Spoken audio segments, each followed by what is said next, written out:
good to go. Okay, so being Wednesday, March 19th, 2025, it's 6:30 p.m. And having quorum, there are only three of us here this evening. Myself, Patrick Driscoll, the chair, Ms. MJ Spagone, and Mr. Eric Costa.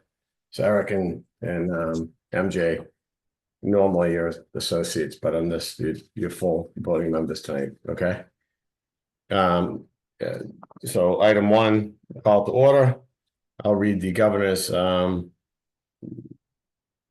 meeting law. The meeting is being held remotely in accordance with the provisions of the open meeting law pursuant to the governor's approval of a supplemental budget bill.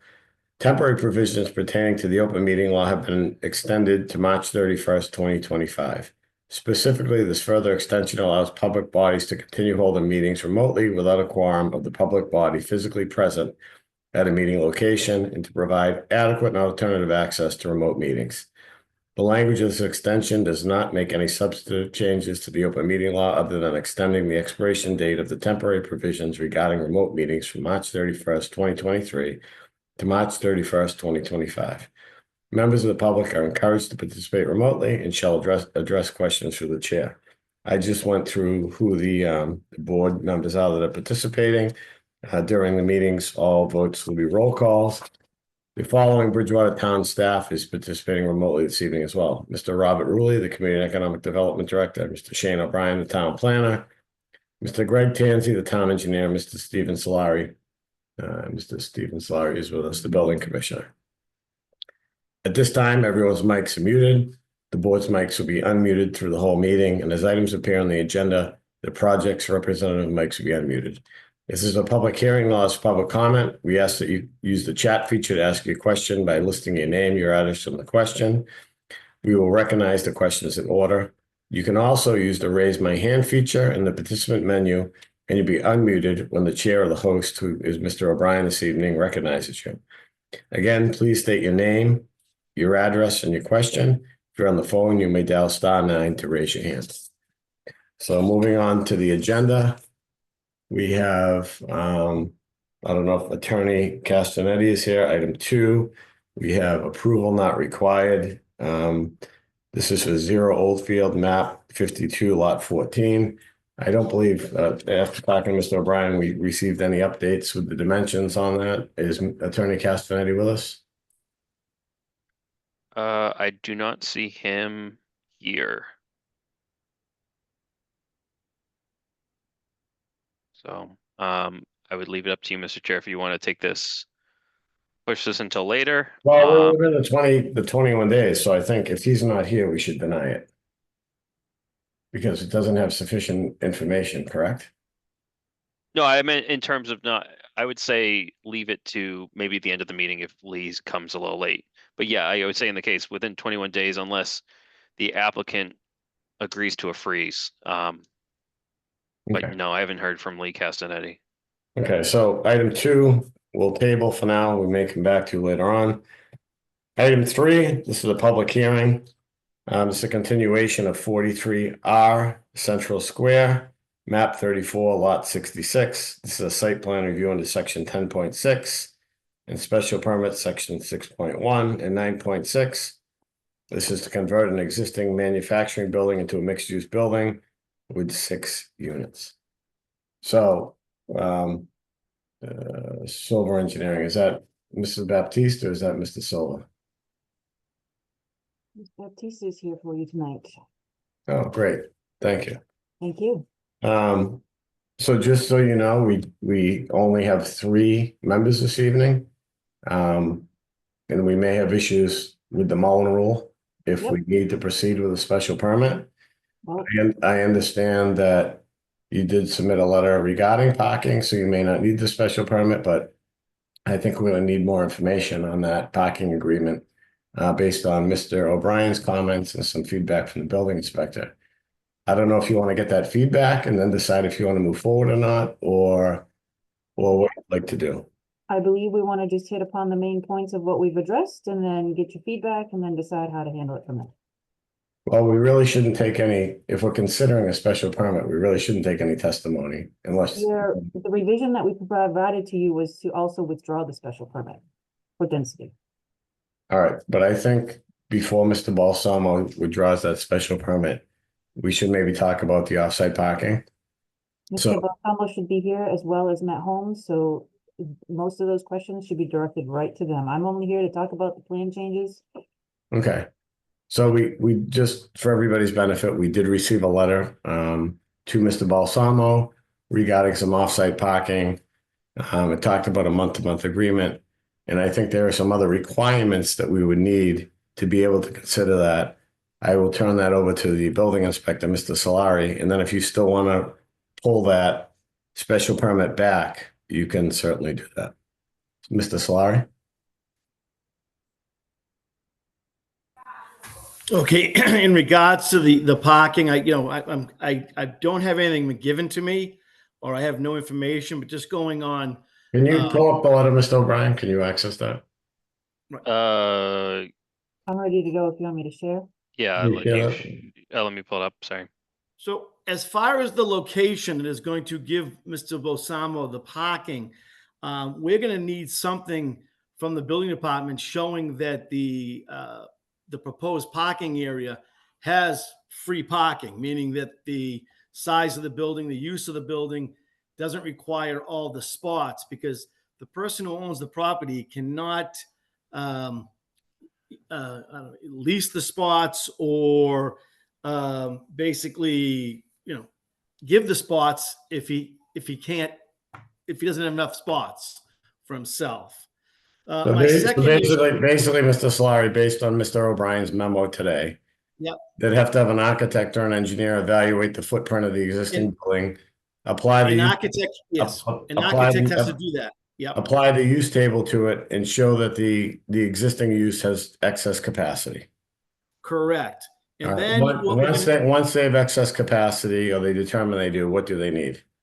we're going to have there's either going to be some sort of a deed restriction or an easement on those spots, because those spots can only be used by the people that are getting the spots from Mr. Balsamic. I mean, basically, you cannot get spots from another property without having a legal determination, or basically, the easiest is a deed restriction on those spots. They have to be deeded for the lifetime of the project to Mr. Balsamo. And when I saw it, it's like, it says indefinite, but then it says 30-day notice. So how does the town monitor 2 months from now that agreement's canceled? You can't. You And can't. then how, what do you do? Go shut the building down? So No, you can't do month to month, because basically what's happened is you leave in an open end site permit, because basically you're saying the person's going to get, say, 10 spots somewhere else. And like you just said, what happens if that person who has the 10 spots after a month says, oh, I'm selling it, and now Mr. Balsamic doesn't have 10 spots? We're going to go after him for that? Absolutely. This isn't legally. This is easy legally. This is done in Boston and in your large cities all the time. But they have to be held by either some sort of an easement or by a deed restriction. Can I just speak up real quick on that? It doesn't say any of this in the zoning ordinance. It says one word, indefinite. it says indefinite. It says indefinite. And if you look up indefinite, the definition of indefinite, it's for an undetermined amount of time. Well, how is it 30? And we can send it over to our town attorney for an opinion. But a 30-day notice is a definite amount of time. The lease renews every 30 days. Well, I don't know what the terms of the lease and how long the lease would be. That's up to That's what we need Mr. to Balsamo. I mean, it could be a 5-year lease. I don't know. I think that's what we need to see. So, and we also need the parking to be determined that there is excess. So that's why I'm saying you might not want to pull a special permit. You might want to go. Well, I guess our argument back would be, and I'm not a lawyer, so I'm just throwing it out there. Argument back is all it says is indefinite amount of time. So you can bounce it off your attorney, but I think Mr. Balsamo, I don't want to speak for him, I think he's bouncing it off of his. And that's And I also think there's another step there that Mr. O'Brien and Mr. Solari pointed out, you need to determine that that site has excess. So if the building's X number of square feet and it's X use, you need to apply the parking table and they have to make sure they have sufficient parking for their use, and there's 8 to 10 additional that they can put an easement on, a lease or a long-term, whatever. So, Can I speak up? sure, go ahead, Mr. Balsamo. On the letter, it doesn't say anything about a 30-day. The only thing it says is Well, it it'll be a says month to monthly month. charge. It'll be a monthly charge, and it is for an indefinite amount of time. And in the bylaws does not mention deed restrictions, doesn't say any of that. This letter specifically addresses that portion of your bylaws, which you requested exactly what I have written here and signed from the owner. If you want to study, I wish I knew that earlier. I would have had that ready at the same time. Yeah, I think we need two things. I think we need to clear up that with our town attorney. Oh, that's easy. Just Google the word indefinite. And I think we need to, well, I think the intent is that the parking would be available for that use, so. And I think that we need to make sure that there's adequate parking. I can't, I guess I'm not a mind reader. I'm just going by what's in your bylaws. Okay. Anything else, Mr. Solari? No, not the moment. So do you want to pull the special permit, Mr. Balsamo, or do you want to go and figure out if they have excess parking and work with Mr. Solari on what is acceptable from a zoning standpoint? I don't think I need a special permit, but I'd always rather work with Mr. Solari than against him. Okay, so if we keep the special permit open and we only have 3 people, then we need to continue this to the next meeting. Can I just make one request? Are there any other items you need me to chase down between now and the next meeting? Well, we really can't discuss the project. I mean, we can all convey stuff. We can't discuss the project if we're not going to discuss the project, so. It's just, I would connect with Mr. O'Brien.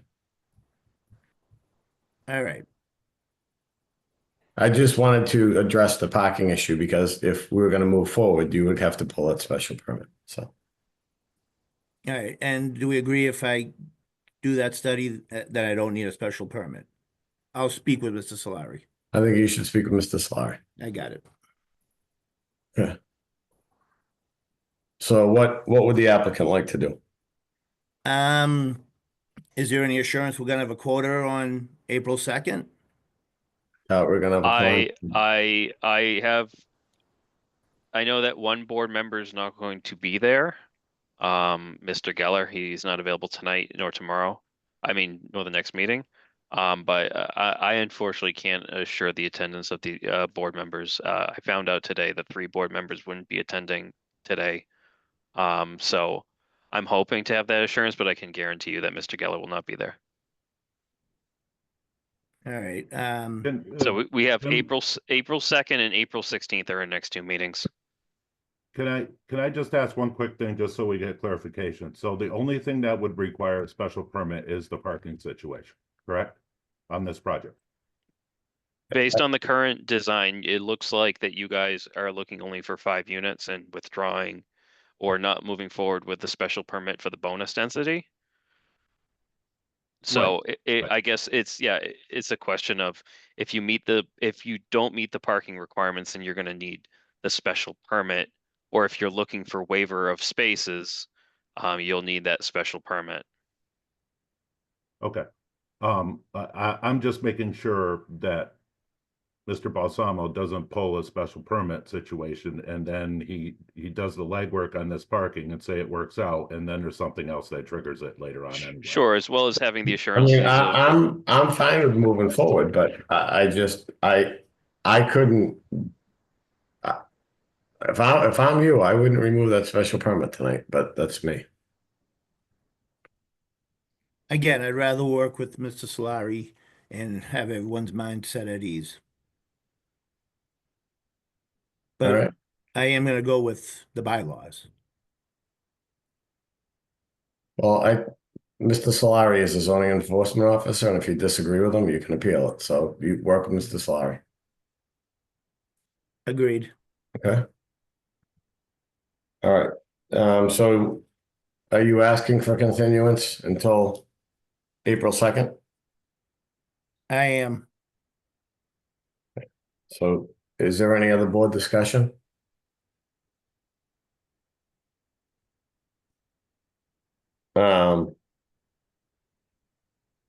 So if there's no other board discussion, we're just gonna continue this until 4/2/2025. Does somebody want to make a motion?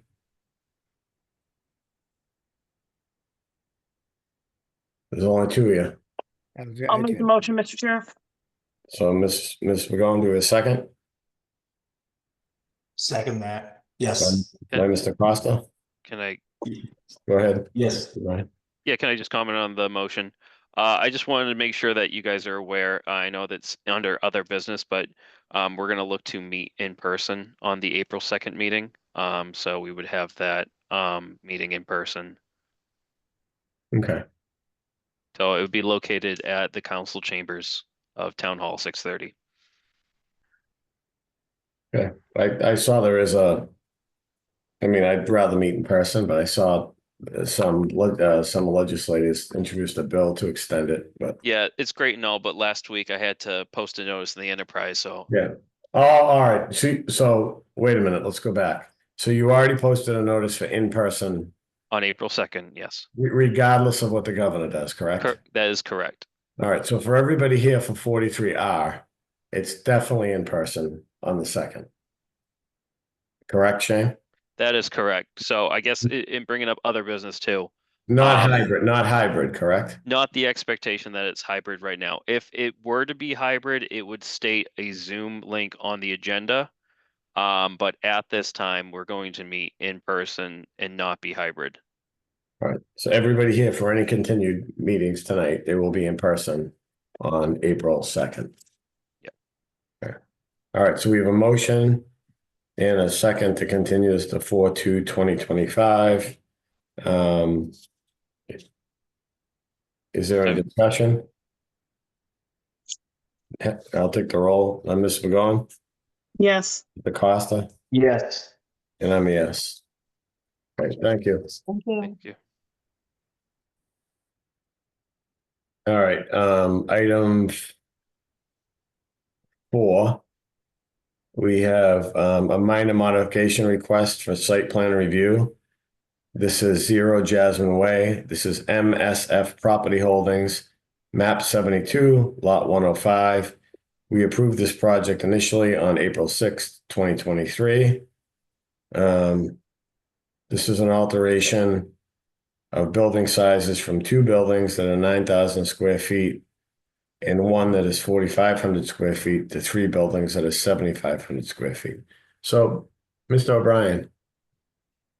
Yep. Was this a 1-year approval site plan or 2-year? I believe it was a 2-year, but regardless, I think it's within the time frame of the Extension Act. The extension, okay. Yeah, so everything I think within this time frame is subject to the Extension Act, so it really doesn't have a strong deadline.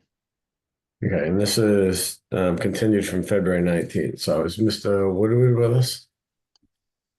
I think we have Eddie Jacobs and other members of PMP here. Oh, all right, I'm sorry. So the applicant, if you'd like to unmute. Yep. Oh, we can mute you. Eddie Jacobs. Go ahead, PMP, Mr. Jacobs. And I'm here with Samantha Cripps, our site designer. As the chair had mentioned, that this plan was approved in 2023. The 3 buildings. Sammy, can we bring up that original plan?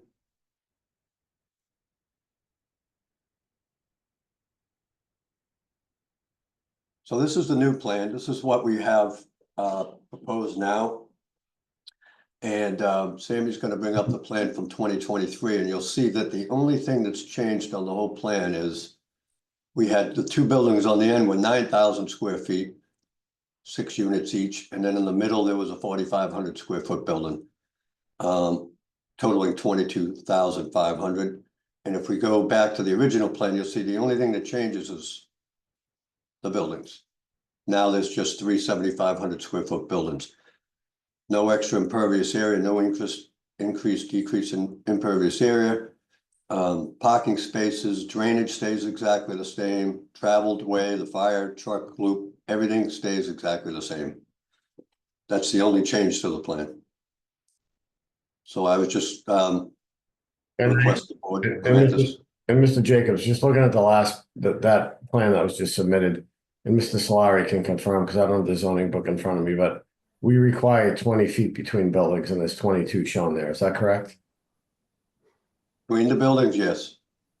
Mr. Solari, is it 15 or 20 feet? 20? I don't have the book in front of me, Pat, so I'm gonna have to, Well, I know it give changed. you an answer at the moment. I know it, let me look it up, because I know it changed. Yeah. I don't know if it changed to 25.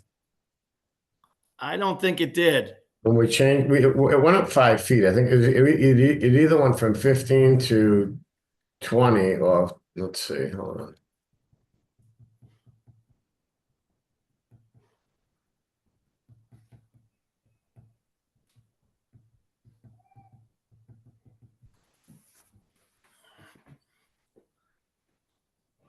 Shane, I'm looking at zoning out. I don't know if you can pull it up quicker than me. Sure. When we did the Bobrowski rewrite, it changed by 5 feet. I think it went from 15 to 20, not 20 to 20. Yeah, because from my understanding, I think when we dealt with Old Plymouth Street, we had the same thing in Winter Street, 145 Winter Street. I think it's 20.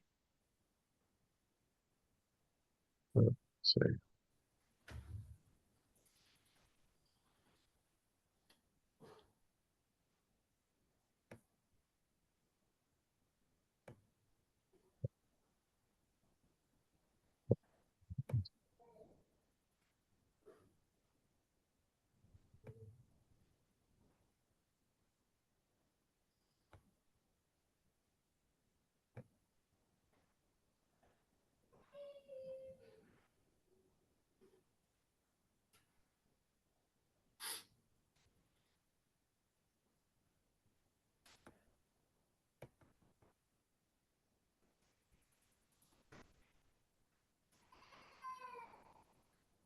Just let me bring up another project just so we have.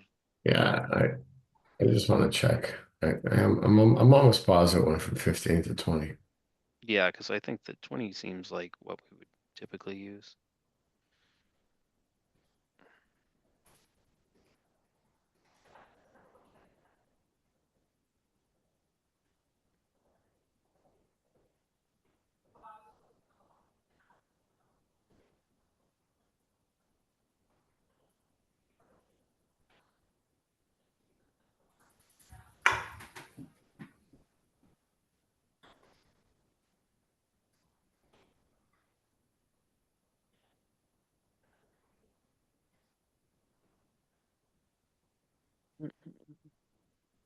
Eddie, can you bring up the old plan? I'll find it. Oh. See what the distance, so it's the same as it was Because before, correct? we changed zoning after the approval of this.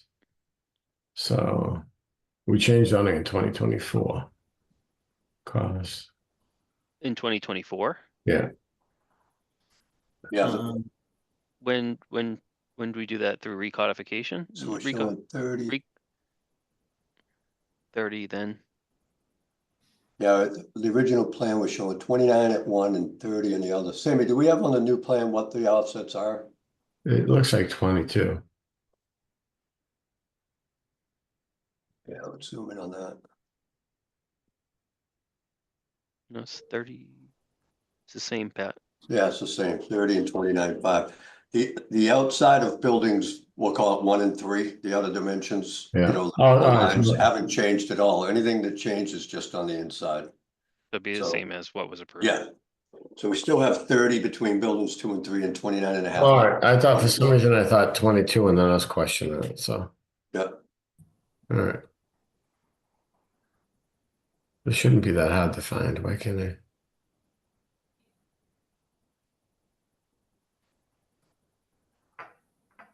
Well, if it's 25, it's more than 25. Right. So yeah, either one from 20 to 25. So I think we're fine. Yeah, we're good. All right. And then we got a memo from Mr. O'Brien that you were all set with this. Is there anything from the other board members?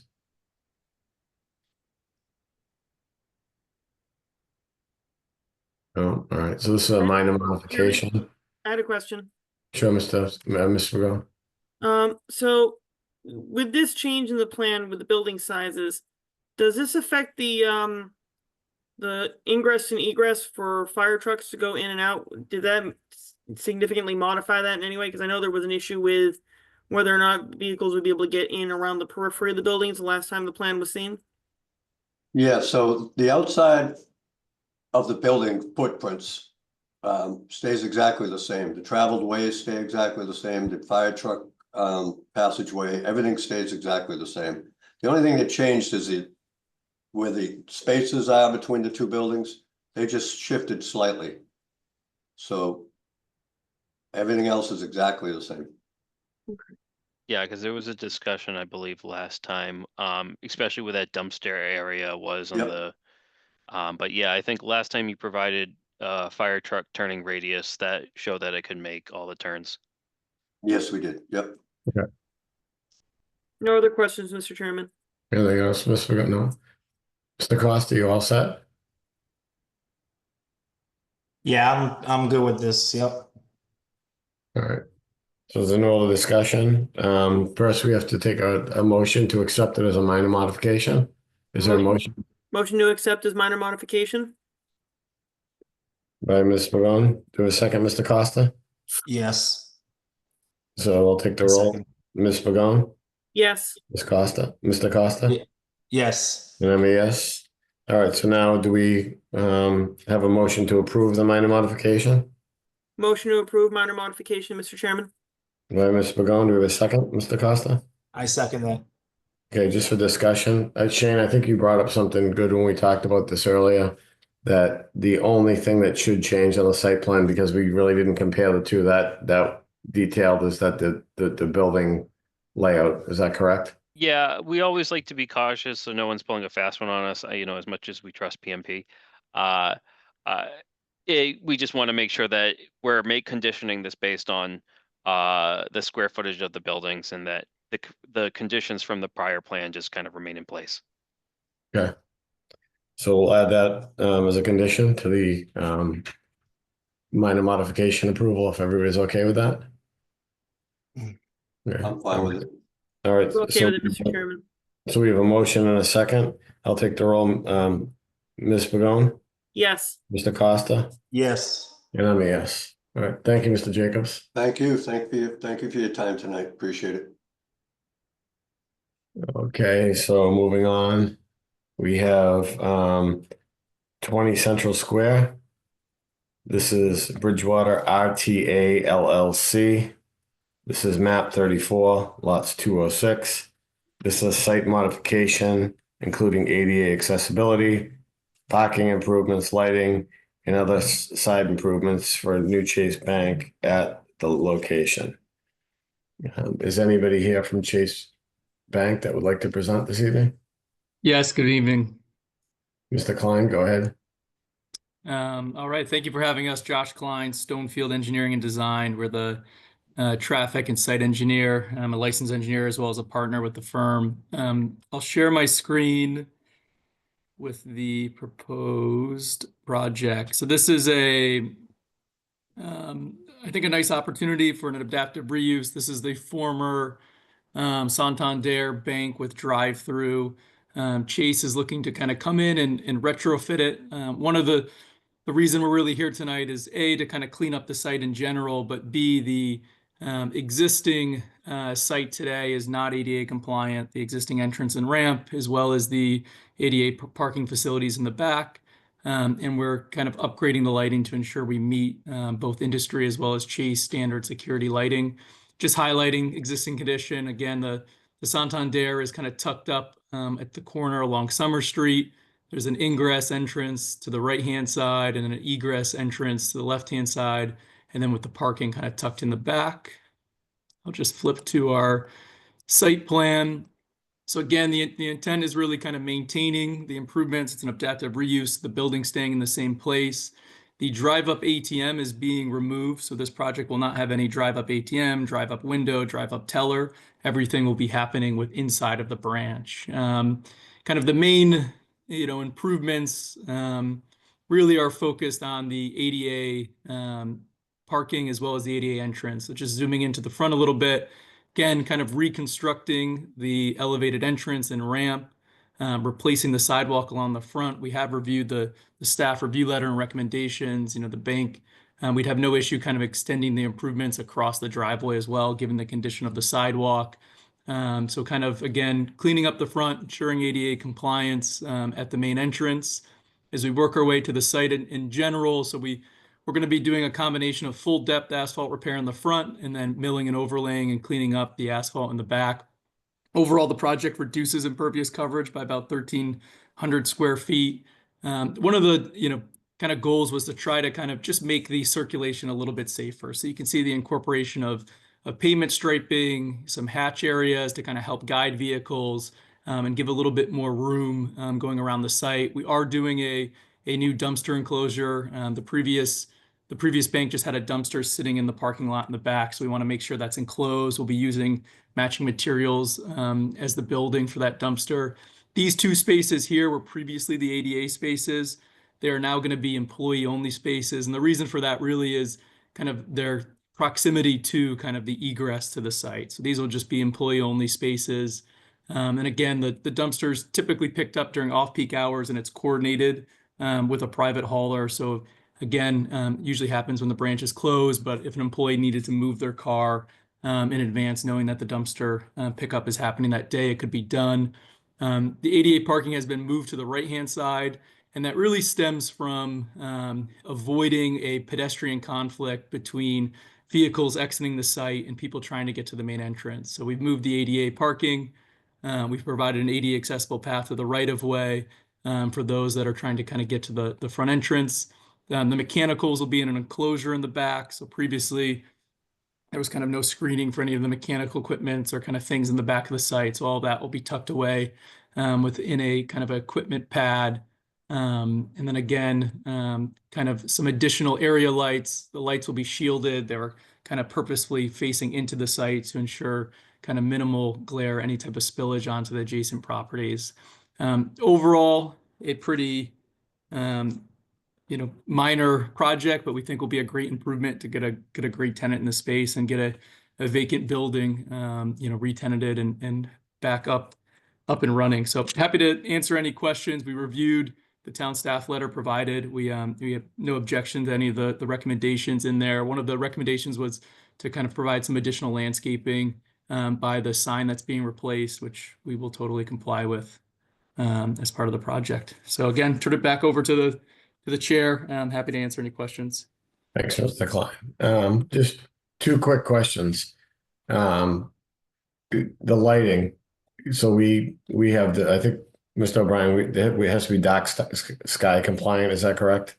Yeah, dark sky compliant FFA regulations, as well as no spillover. So the applicant does provide a photometric plan that kind of shows where any offsite lighting would occur. And that complies with our regulations? Correct. Okay. And then just a question, you had mentioned the drive up was being removed. And when I looked at the elevations yesterday, I thought I saw the roof remaining with an ATM there. Is that roof and ATM being removed completely? So I believe this is an old plan that was submitted, I think at the time. So this ATM is not there. So the roof and structure will remain. They're not going to be demoing the building, but the teller window will be closed. So they'll just match the facade along this side of the building. And you're showing 10 feet, but there looks like there's a curb there. Is that adequate access out? What is that, about 8 feet? Yeah, I think in reality, it's pad that's on the ground versus a curb. No, there is a curb there. So it is less than 10 feet. I'm just taking a look to measure. It's probably closer to, I would say, 8.5 feet. Again, a Jeep Grand Cherokee Escalade is about 6.5 feet wide, so we wouldn't see any issue with a vehicle getting through there. Well, I didn't know if you wanted to remove that arrow, that way to try to get the traffic to go out the wider passageway.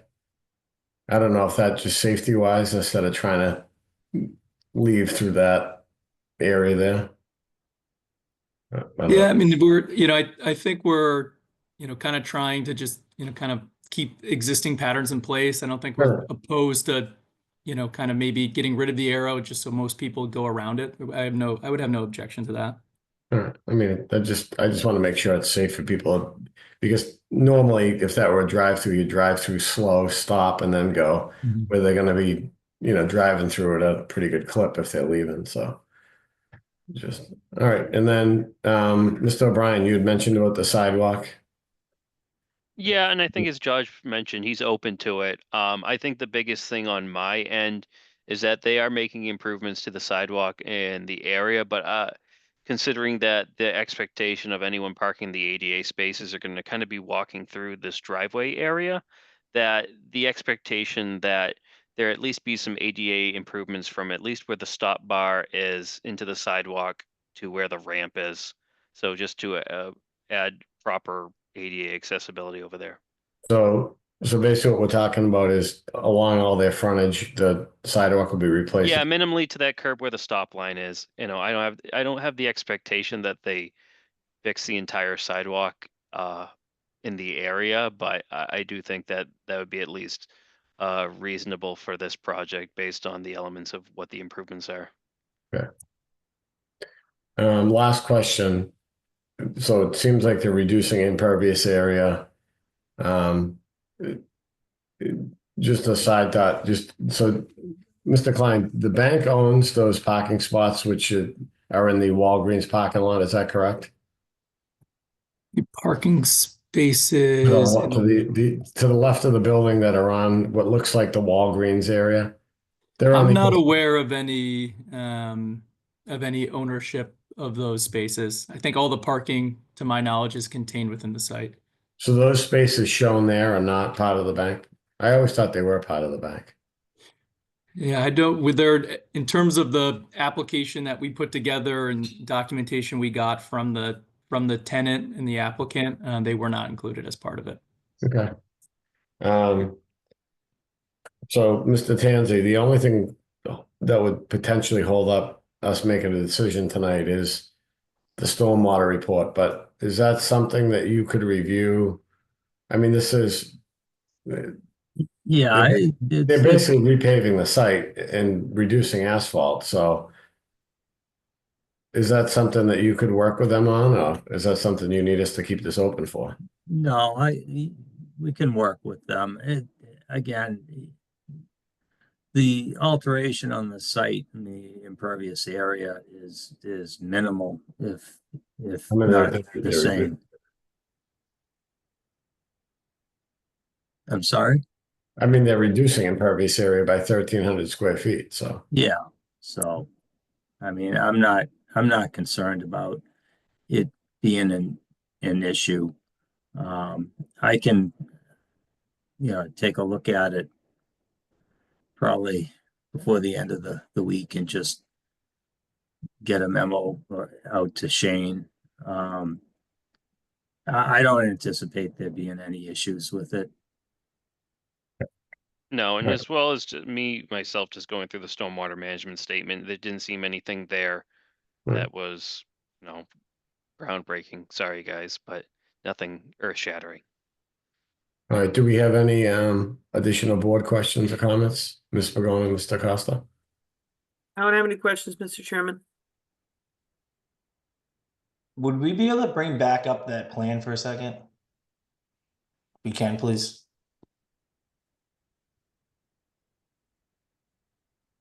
See, zoom in. So you said you're gonna repave and paint all new lines out back here, you said? Like way number 8, like way out back?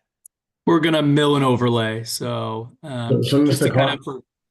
Klein, the first half is going to be completely removed, correct? This will be correct. The front where I'm Xing, this is full depth, and then the back will be mill and overlay. Okay. And that's really just, we're given the scope of the improvements, kind of making it look cohesive, and the condition of the asphalt, warrants it. I did have a board member that wasn't here ask a question when he came into my office, but in regards to are there gonna be any trenches for the electrical work, or what's the expectation for, the utility lines for the electrical work? Yeah, the only site pole would be kind of the one I'm highlighting in the back. I think our intent would be to try to kind of run it along the edge of the pavement versus kind of through the parking lot. But other than that, there'd be no new utilities or things like that, through the parking area. All right, That at least that's mill and overlay. thank you. Any other board questions? Is that concrete pad back there, is that already there for like for like the equipment? But like well, what do you plan on using that concrete pad is what I want to say for? Yeah, so today the air handlers or kind of HVAC is sitting on the ground. You can see the two little ACs. It's just sitting on the ground, maybe on top of it looks like maybe a preform pad. But this will be for the kind of new HVAC equipment. Will be on a new concrete pad with a 7-foot high vinyl enclosure just to kind of conceal it. Is that all that's going there, or is there anything else going to be there, like the gas meter or any of that? The intent is really just the HVAC equipment will be in that area. Okay. The bank intends they use all electric, so there'll be no gas.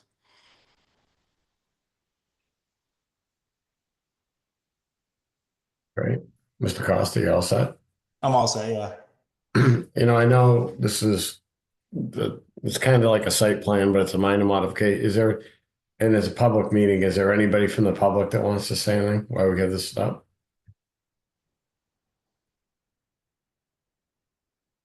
Just in case you didn't hear me, is there any public comment on this?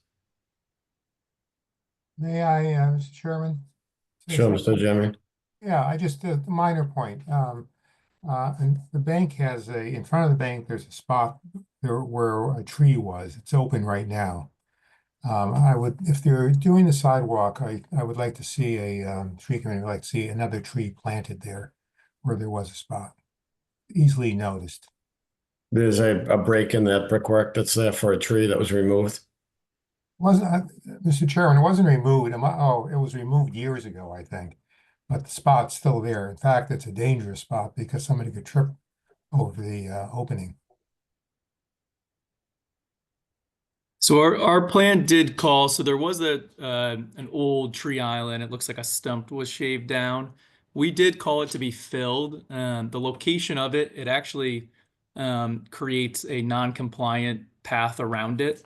So it was kind of centered on the island. So our plan did call to fix that tripping hazard and kind of fill that area in. So, Mr. Jimmy, you're saying in front of the bank, outside of the sidewalk, in the brick area, there's a spot for a tree that needs to be replaced? It's on the sidewalk itself. The sidewalk, there's a square area, which there was a tree there. The stump was cut. And it's open right now. And the tree committee was thinking about, replacing it with a tree. And I'm not sure about the point about being non-compliant, but I'm just what species are in that area, or what species would you going to replace it with? Well, the planning board has a list of species that you could pick from, or we could help you. But I'm just saying that if as long as it's compliant, I think there should be a tree put back in that place. So why don't we ask Mr. O'Brien, not to hold it up, to work with them to add a street tree if there is a spot for one. Yeah, I guess our concerns on this is just ADA accessibility.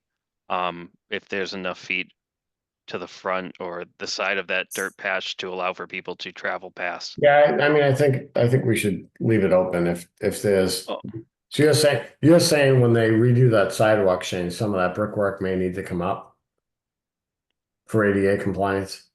Well, I wouldn't say the brickwork, it's more like the concrete padding. I would say that, but yeah.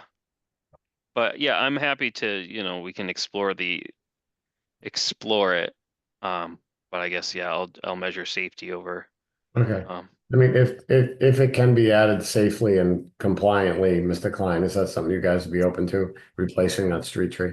Yeah, I think as long as there's some flexibility maybe in the location, or maybe if it could be worded as in maybe in lieu of this location here by where kind of the ramp is, maybe we could, even if it's on site, kind of put it in another landscaping area close to the front of the site. That would be it. As long as there's flexibility in how it's done, we're happy to work with Mr. O'Brien. Yeah, I think that sounds great.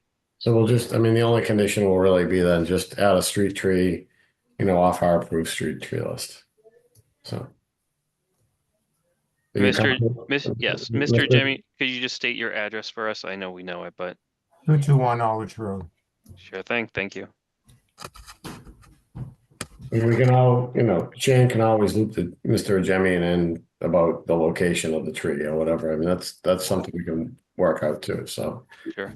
So we'll just, maybe the only condition will really be that a street tree is added, in an appropriate location, so. Sure.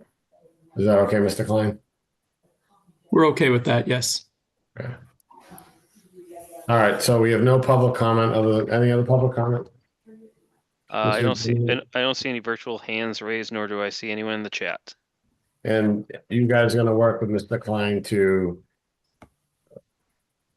address any drainage issues, correct? Yeah, we can make it a Yes. condition. I did provide the board as part of the memo some typical conditions that we would probably expect from this minor modification. So yeah, I think we can make it a condition just that we kind of reevaluate the stormwater statement provided, make sure it's up to town standard, as well as the improvements to the sidewalk in front of the building as to maintain the ADA compliance, as well as include that language about the tree. Okay. All right, so do we have a motion to accept this as a minor modification? If there's no more, I don't want to cut anybody off if there's no more board discussion.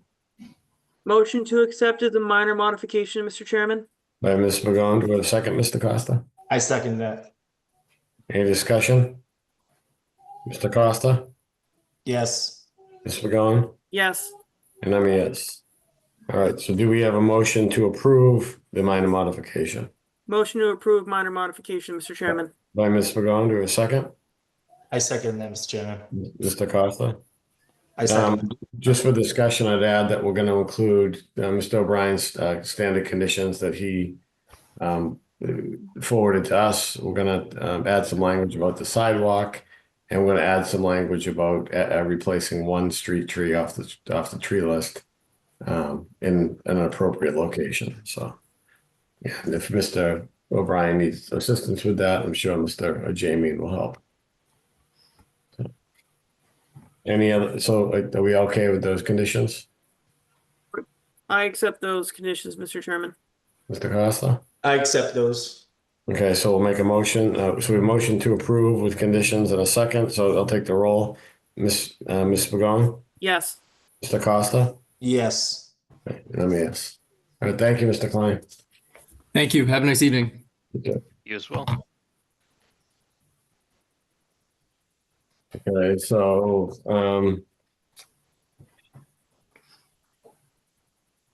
Mr. O'Brien, we have item 5. This is a request for a minor modification of subdivision pursuant to Bridgewater subdivision rules and regulations, B7.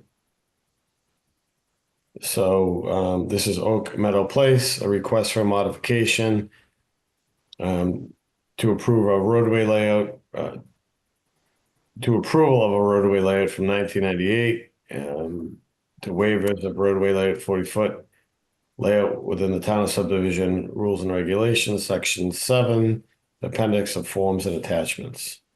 So I believe Mr. Woodward is here. He's the one that submitted it with the letter. Mr. Woodward?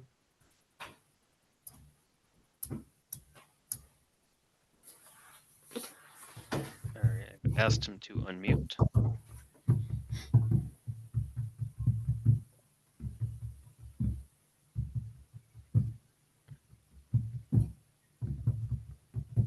Oh, Charlie, yep, Good you're evening. good. We can hear you, Charlie. All set? All Okay. good. Good evening. My name is Charlie Woodward. I work for Professional Land Survey Associates and I'm here representing Briarwood Construction, Raymond Ferroni, and his request for a minor modification of the roadway layout at Oak Meadow Place. As the board is aware, I've submitted a cover letter detailing what we're trying to do. And we've also submitted a plan showing the location of all the existing houses that are duplexes that are down there and the years that they were built. And the original subdivision was approved in 1988.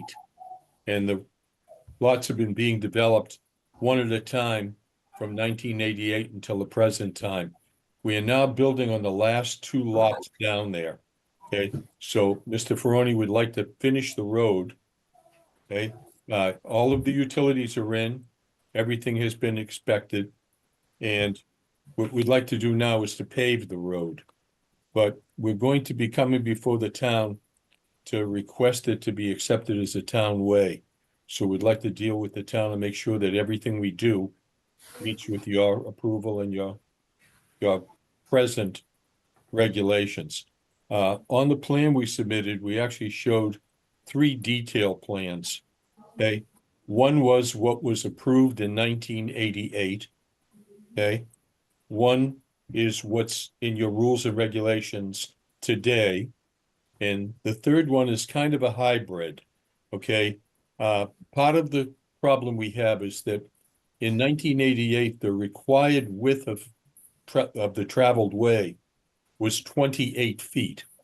Your present requirement is 26 feet.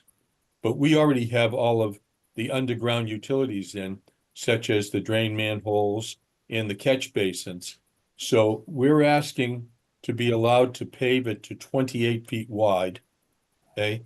And to reduce the 2 4-foot sidewalks we had, one on either side of the road that we had proposed in 1988, and to go with the 1 5-foot sidewalk that's within your regulations today. So we're actually reducing the pavement as far as the sidewalks are concerned. Unfortunately, like I said, all of the drainage is already in. So other than that, what we do plan to do is basically start from the beginning. The base coat that's been down there has been down there since about 1990, and it's been patched a few times. So what we'd like to do is remove all of that and basically start from scratch. So if there's any particular questions, I'll be glad to try to answer them. So, Mr. Woodward, I know this was approved at a public hearing and there are owners in there now and things of that nature. So was it ever represented to the owners in there that there will be 2 sidewalks, that there'd be granite curbing? I mean, how there's no neighbor notification on this, and this is a pretty big change to what some people may have expected. So how is this represented to the buyers? I mean, I guess that's... Well, there was an approved plan, okay? And I'm sure that within their deeds, okay, they are condos. So we did all of the condo plans, the unit plans, and the street plans. I'm sure that in their deeds, it represents and references that 1988 plan, which, as you say, Mr. Driscoll, does show 2 sidewalks and granite curb, okay? I don't think the granite curb is a problem to anyone, okay? That second sidewalk, okay, may be a concern to some people. What about, I guess you're kind of cherry picking from new regulations because the stormwater still doesn't comply with our current regulations, correct? We do have 2 basins that are down there that we are in the process of bringing back to their original condition when they were built, okay?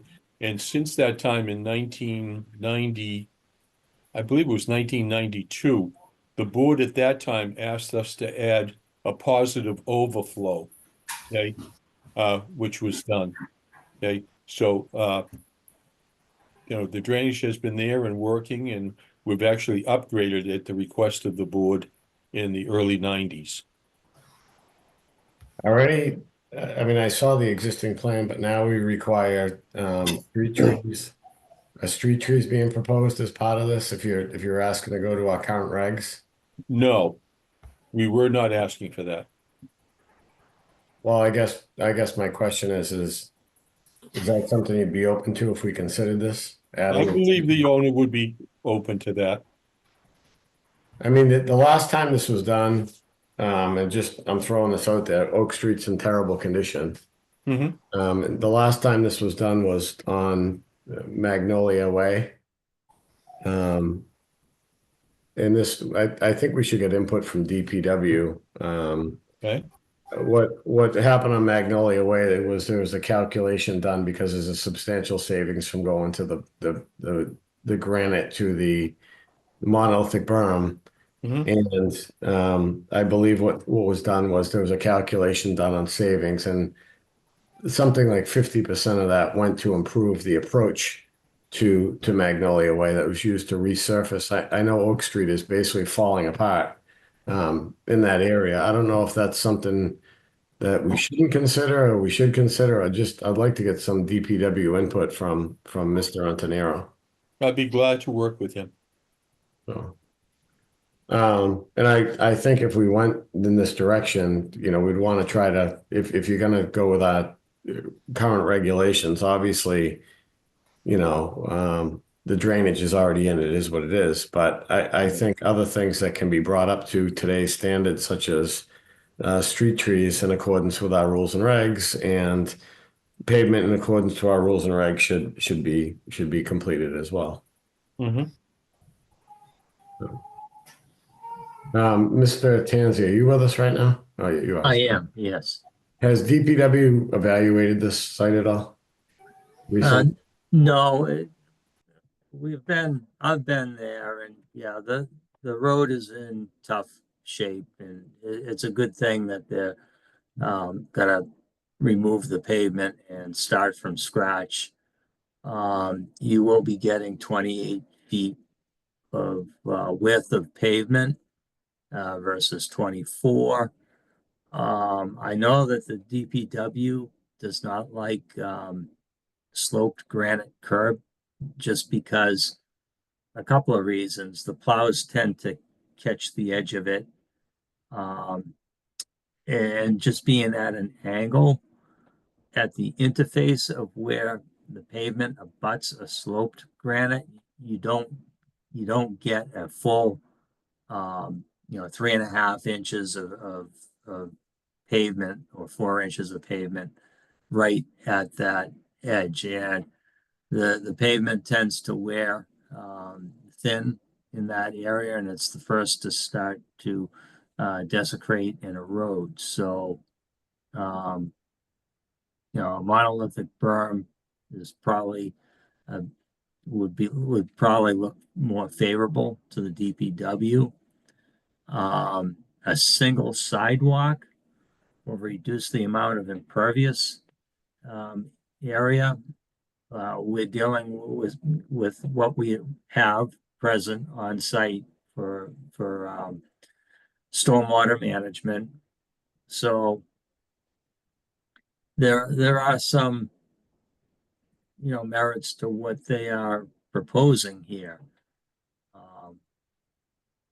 No, and I agree. I just think I'd like to go out and take a look at it, and if we can reduce impervious area, if the developer can save some money, and we can get some additional street trees and maybe some additional paving done for the town, and it works out better for everybody, I think that's a good thing. I think I'd like to take a look at it and maybe talk to Mr. Antonero about it. Yeah, I think that would. I'm in favor of it in concept. If we can add trees and we can reduce pavement and get a few things fixed while we're out there, I think it's good for everybody. So do I agree. So do I.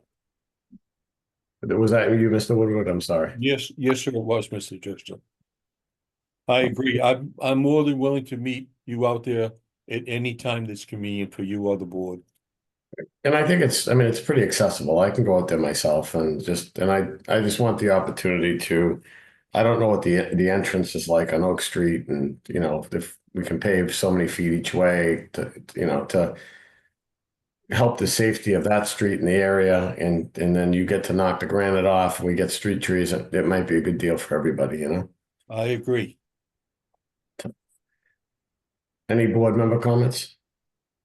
I mean, Mr. O'Brien, you can correct me if I'm wrong, but how come this is not falling under a major modification, minor modification? Is because of the orientation of the request. So the applicant requested it be a minor modification that we saw similarly with what Oldfield Preserve.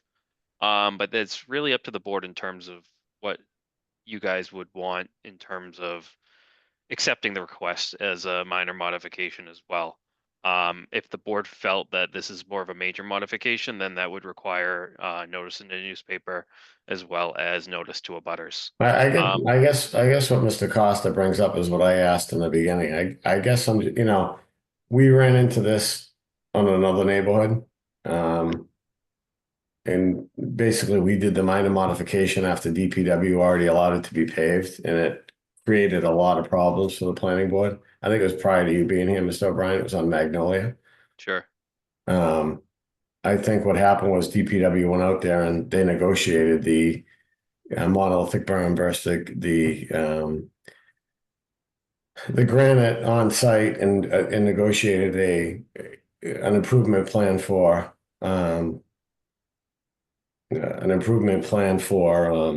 what street is that? Cherry Street. And then they realized they should have come to us for a modification, and we did it as a minor modification, and the neighbors went crazy because they didn't know about it. So I just wonder if we should advertise it for April 2nd as a major modification, and that way the abutters of that street get it and they can have some say in the project. Well, I would say that April 2nd would not be feasible because I would need at least 2 weeks notice for it. So it would be, you would look at the April 16th meeting as the next time it could possibly be heard. Because I do agree with Mr. Costas. You know, if I bought in there and I have a plan in front of me and I thought I was getting 2 granite sidewalks, and I get 1 sidewalk and a monolithic berm, you know, I would be pissed, you know, because the town didn't notify me, so. Well, in this case right now, presently, they have no sidewalks. Okay. And no curbing. And like I said, in the memo, we are holding, I think, at least $60,000. I don't know what that 60,000 is attributed to, because we probably got that money once the covenant, and so we received, I think, surety and all lots were released, and we received that money that's been essentially accruing interest for the last decade plus.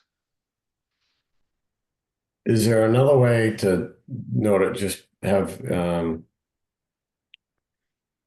the applicant notify just on their own all the people on the street? I guess if the board requested it, that could be something, but it does look like we're skirting around a major modification at that point. I think it's. I mean, I'm in favor of everything they're talking about. I want to make sure we're doing it the right way. I mean,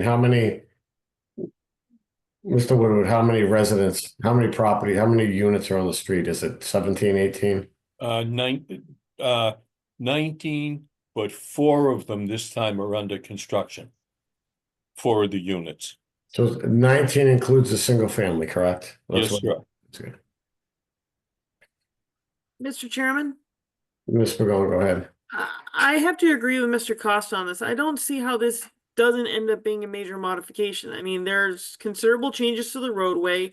There's a change in the placement of the sidewalk, and regardless of if the drainage is already in place, this to me sounds like a significant change to the actual layout of the road and how it's being constructed versus what was approved in 1988 with the proposed plan back then. I myself, if it were to come to a vote tonight to vote on a minor modification for this, I would not be in supportive of it because there's just too many factors in play at this point not to make a major modification. I appreciate that the proponent has come forward before us with the request for a minor mod, but there's just too much in play, and the DPW hasn't reviewed it to see if it would, pass the smell test of it being a minor modification. I myself would not support approving a minor mod. This is, in my eyes, a major mod. Okay, so then make a motion to accept it as a major modification, not a minor. I make the motion to accept as a major modification. I'll second that motion to make it a major modification. Okay. So we have a motion and a second. So what that means is it would go on the April 16th meeting. Is that correct, Mr. O'Brien? Yeah, I would need to send a notice to the newspaper by the 28th for it to run, an ad to run the 2nd and the 9th, for it to be held on the 16th. So that would also require the applicant to get an abutters list of 300 feet. It's a interesting abutters list, I guess, because we're looking at including all the homes on the list. It's trying to figure out what the central point is in terms of 300 feet. I guess you would include everyone within the subdivision, and I guess abutters to abutters. I'll leave it up to, I guess, the assessor's department to make that determination. If the board, if the board is having a problem with this, we can build it as approved. We can put the two smaller sidewalks in. So it's up to you. Granite curbing. So it's up to you. We'll vote it as, we have it as a major modification. If you want to build it as approved with the granite, you can do that. If you want to come back for the major modification, you can do that. We'll leave it up to you. Yeah. I'll have to consult with the contractor. Yeah, that's fine. Developer, and see which way. I mean, and Mr. Woodward, generally, as one member, I'm in favor of everything you're talking about. If we get street trees, get some more stuff done, Yeah. you guys can save some money. I think it would be a better project if we could. I just think that there are a lot of people that bought into that project, and they may have different expectations, and I don't want to seem like we pulled one over on them and had a meeting without notifying them, that's all. I agree. So we have a motion and a second to accept it as a major modification, not a minor. I'll take the roll, Ms. McGowan, Yes. Mr. Costa, Yes. and I'm a yes, and we have a motion to continue this or to place this on, well, I'll give Mr. O'Brien the flexibility because it's gonna be a new application, correct? I guess it would be a new application if the board wishes to accept any fee waivers or whatever. I guess we can proceed on that path. But yeah, it would be a new application. I guess I have a comment too, because this was brought up initially when the applicant approached me and how to kind of proceed with this matter, is that if the applicant were to kind of proceed with the existing plan, what are the implications if they also proceeded with building it as approved, looking for a street acceptance? Because we're looking. We just accepted streets with granite. We just accepted Hartswood off of Auburn Street 2 years ago. All right, I'm just asking the question. I mean, I think granite's a better project, but I mean, it's up to the applicant. So Sure. All right. Yeah. All right. they can come back or they can build it as is. Sounds good. And I think we're all reasonable and want to see it done the right way, but I also think we have a duty to notify the people on the street, so. Alrighty. So do you want us to set a date now, or it's been deemed a major modification? It's based on when you receive the information and can advertise it, correct? So we probably shouldn't set a date now.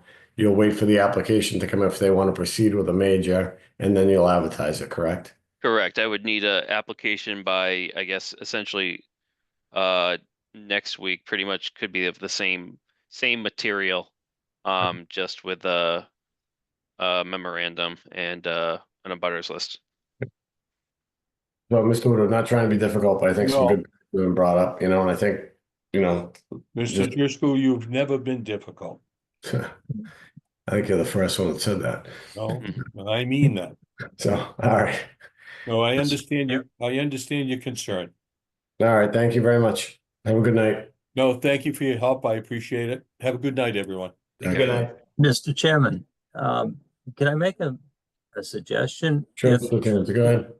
if the applicant chooses to build it with the granite, it would probably be advisable to allow him to go with vertical granite curb if he so elects to, just because that is more favorable with the DPW. The roads hold up a lot better with a vertical granite curb than they do a sloped granite. Well, I think the issue there is going to be, isn't the slope granite less cost than the vertical? But, I don't think so. I think the slope is more money, or maybe it's about the same. I'm not sure about that. I was always under the impression that the sloped was more money. or you could use, I mean, we've had applications where they've used the sloped and installed it vertically. It's just the thickness isn't the same. It's what, 3 inches versus 4? Yeah. Well, let's see what they decide to do. If they decide, Mr. Woodward will let us know what they decide to do. And then if they're going with the granite, we can talk about that. If they're doing the major modification, we'll address it then. Okay. Thank you for your time. I appreciate it. Thank Yeah. Item 6, we have, is this Mr. Ajemian tonight? It is. Okay. It is if he wants.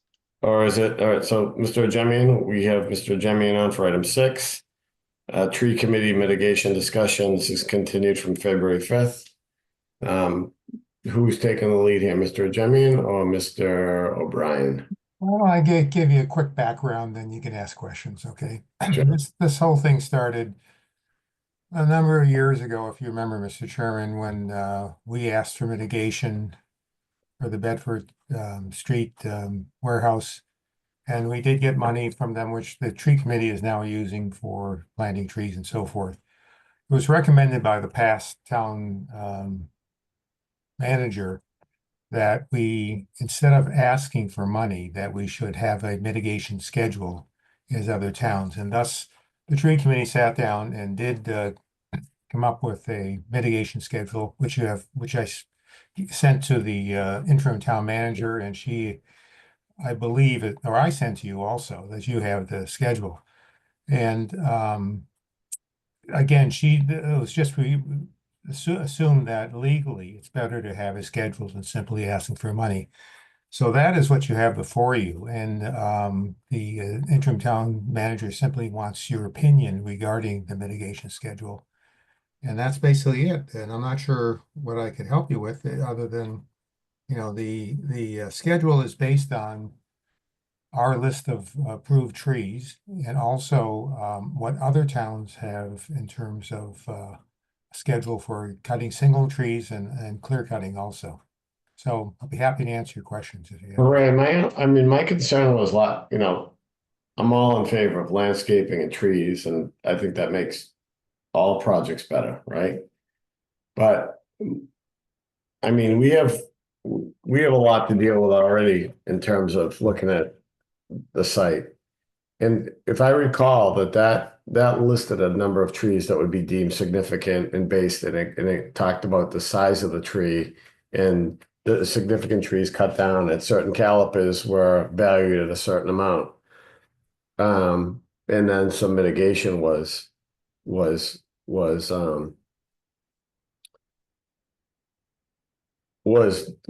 determined based on the number of trees and the caliper of each of those trees. And just thinking about it, every site has to be cleared to some degree to build what they're trying to build.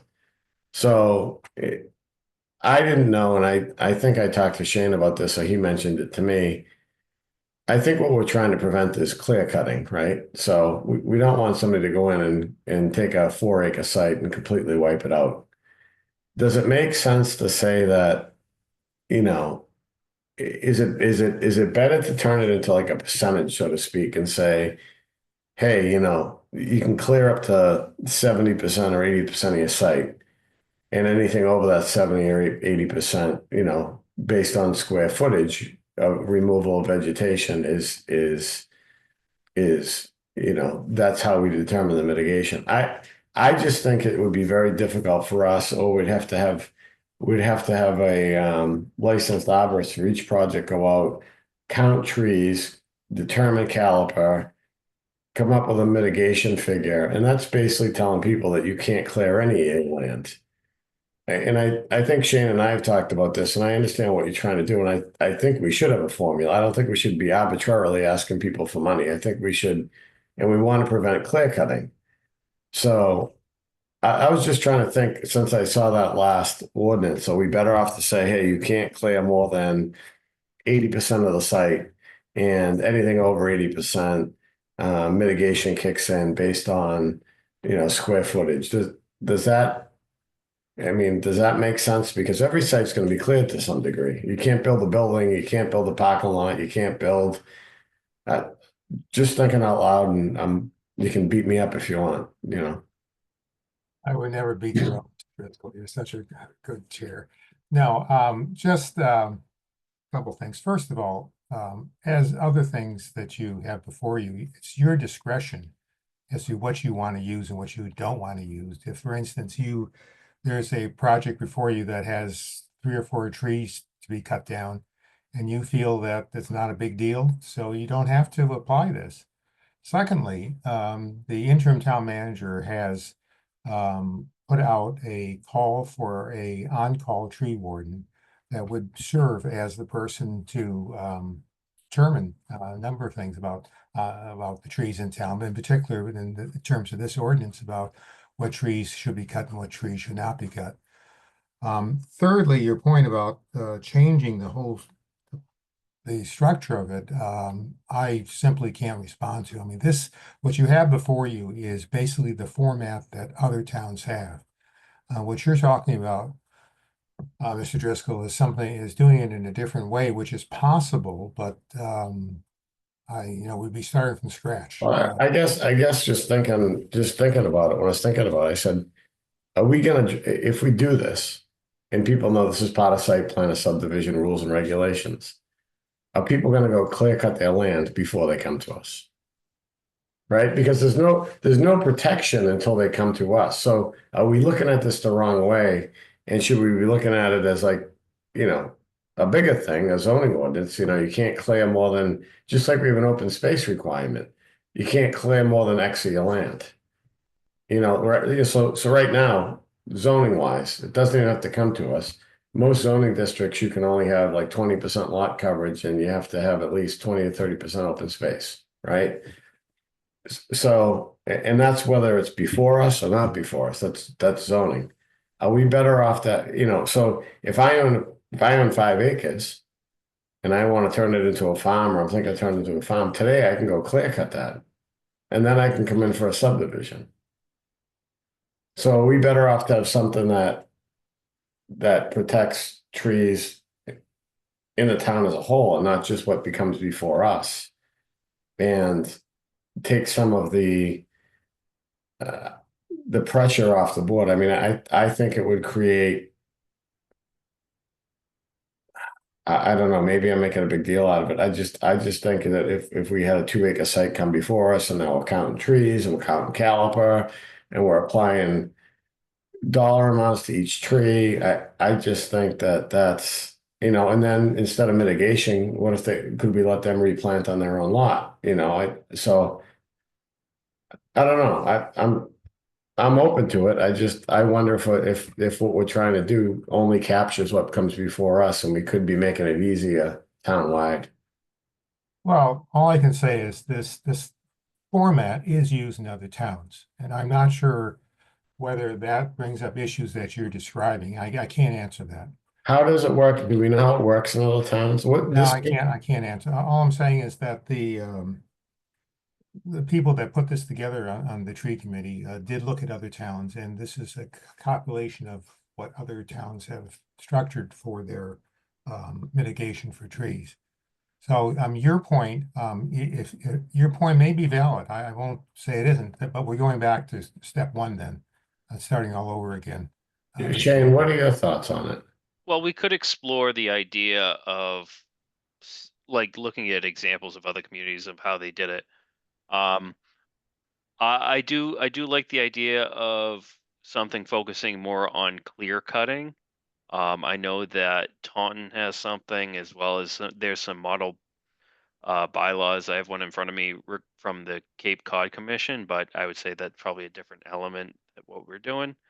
I also do, we do have some current regulation in place protecting, trees trees along, the street frontage. So there is opportunities through like a Scenic Roads Act, in terms of protection of trees. But I think that there's some fair value to what you're saying, Pat, in terms of the fear that we have, and hopefully no one's watching this on YouTube or watching live, that the fear of, someone comes in, clear cuts a whole property, and as long as they're within or past the 100 feet of a wetland or 200 feet of a riverfront, right now you can just cut down your tree.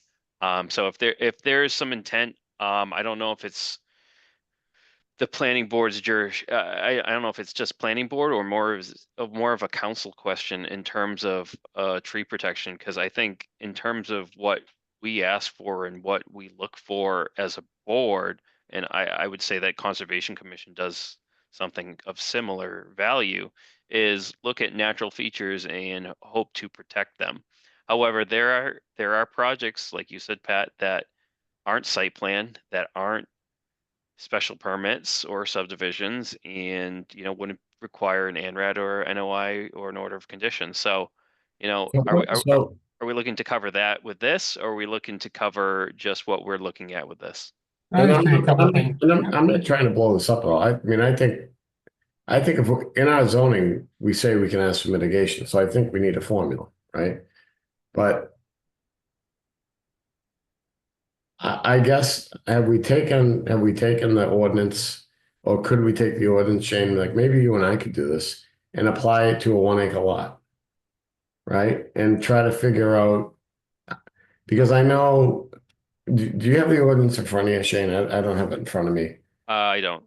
It talks about, and I can't remember how big the trees are caliper wise. So I don't know how many trees on a typical lot of that caliper. I don't know if that's considered a big tree or.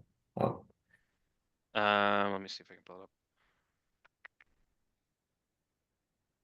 it up. Could I just, your point about somebody would cut trees down. Why would somebody cut a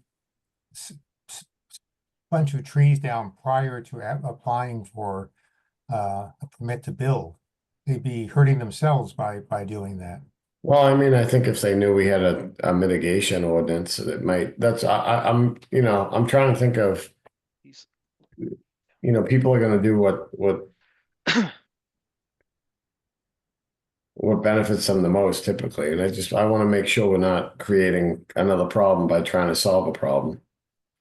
Well, I can't speak for other towns. I'm just saying this is based on other towns' tree ordinance.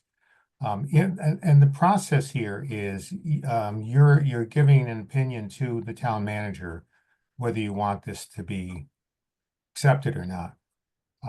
If you feel that part of it, for instance, the clear cutting should be and the other part should not, then you can say that. But what we're deciding now is not whether it's going to go through or not going to go through.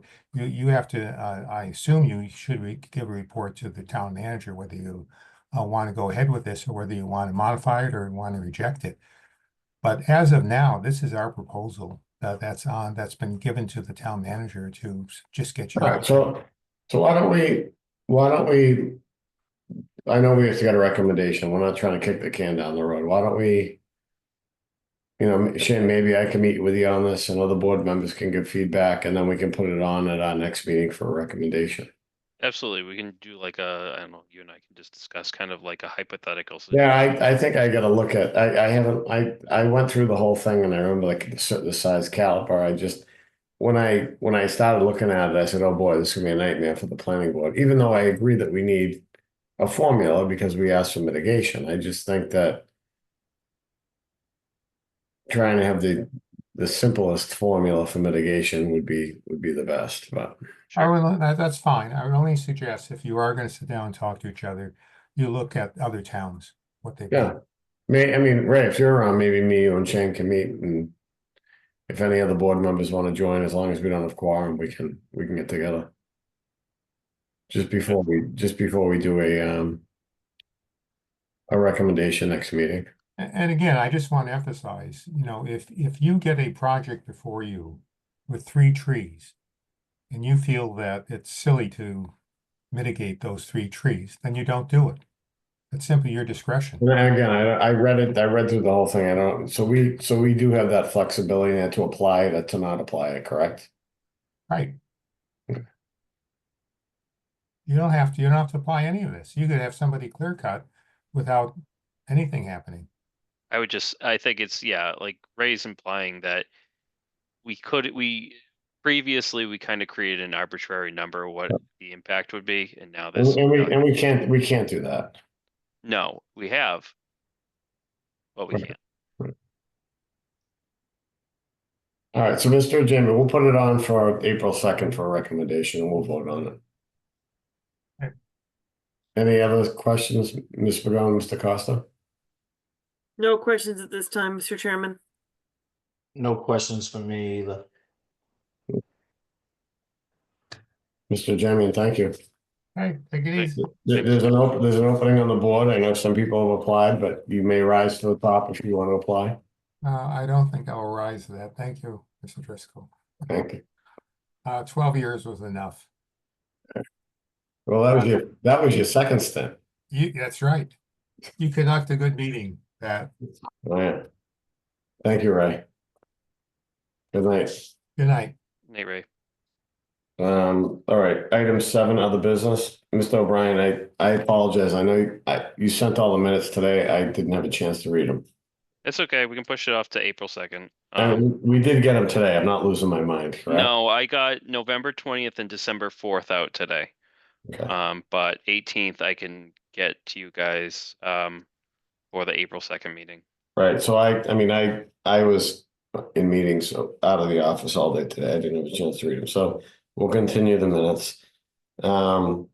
Just a reminder, Mr. O'Brien, you want to remind everybody that April 2nd is in person, correct? Yes, so let's get into it. So Do you remember where the name tags and the speakers are? I'll have to change some of the names. But yeah, we talked with IT last week or this week, goodness, on Monday in terms of logistics. So we went through the motions of seeing what town council does for their meetings and their camera work. And to be completely honest, it's probably an impossible task with just 1 or 2 people.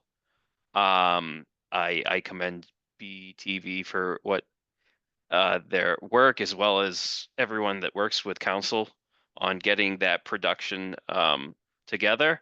But I think we're looking more so at a similar, I think for a small period of time, the Conservation Commission met in person in 2021. So if you go on YouTube, I can tell you, and Dr. Hunt's on this, I can see him on this meeting now. He recently conducted a hybrid CPC annual workshop that we had, and it was some people in person, some people hybrid. And I give him and the chair, Ms. Gasconi, credit. I mean, it was challenging. It was difficult. It was it in council chambers? It was confusing. So, I mean, I think if we're in person, that's good. But I think if it's up to me and you, Bob, to do a hybrid meeting and conduct a meeting, I think it's almost impossible. No, I don't disagree. This is something that, like I said, I got an application for a subdivision. So this kind of goes in with board items for the next meeting. We have a 2-lot subdivision that's before us, or 2 or 3 lot. So essentially Twin Mansion Estates that you guys have already approved, the decision expired. So they had to reapply. So they'll be before us. But it's one of those things where I know that the Senate and the state reps are talking about approval and that the governor may approve it on Friday, but we don't really have that possibility to kind of, mess around with the maybes. So I don't know what's in the bill per se. I know there's some language in terms of towns or cities opting into having it hybrid or opting to have it completely remote, as well as just, my goal is to kind of continue what we're doing. I don't know if it'll be done in this first meeting, but my hope is to have a good solid hybrid meeting where we would be able to have, board members or staff, attend remotely, as well as members of the, audience comment remotely, as well as applicants, as well as hold it in person. So I think that's the goal. Will it be achieved by April 2nd? I don't know, but I would say that we're at least going to meet in person and make it a possibility to make the meeting available via Zoom or via YouTube for people to watch, as well as the typical process of accepting comments prior to the meeting, accepting letters. It's odd to say post, pre-2020, it wasn't something that we would consider, expanding our audience with, Zoom and people participating remotely. But I think that there's an expectation too, and presumption that now that people have participated in meetings remotely, that you're able to get more public participation, especially at nightly meetings, than you would prior to us starting these Zoom meetings. So we're going to try it out again, April 2nd, in person. So I hope to see all you there, but we're going to try to manage it as best as we can. Thank you, Shane. Do you have any other reports for us? No, that was pretty much it. No, I don't have anything at this time. I think we posted something on the website regarding the Route 18 corridor study.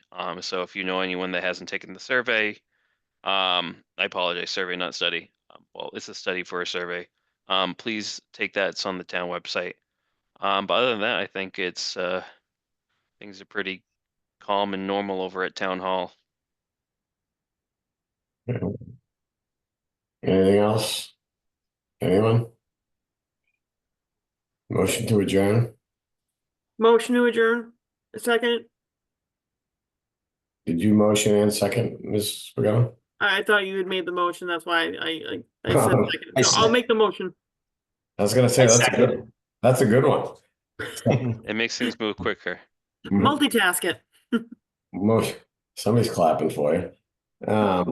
So motion by Ms. Pagano to adjourn, second by Mr. Costa. I'll take the roll, Ms. Pagano. Yes. Mr. Costa? Yes. And I'm a yes. Good night, everyone. See y'all later. Good night. Later. Thanks, Good everyone. night, everyone. Night.